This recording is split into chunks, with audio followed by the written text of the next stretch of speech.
¿Por qué Estados Unidos lo falsa? Eso es falso, de toda falsedad.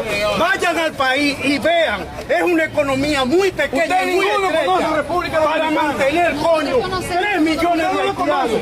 El pueblo haitiano está viviendo de la economía del pueblo dominicano.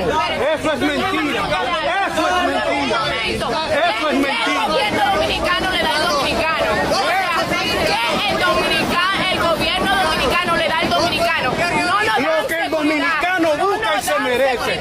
Pero estamos manteniendo al pueblo haitiano. Eso es mentira. Educación. Vaya allá y usted va. Claro, igual que el dominicano y que todos los extranjeros que vienen aquí. Si quieren.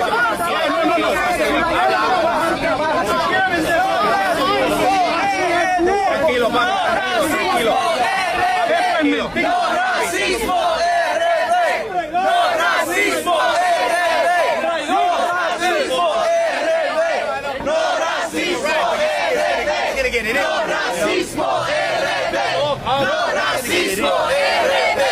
No racismo RD. Todos hablando de gente que nacieron en Santo Domingo. Es que son más dominicanos.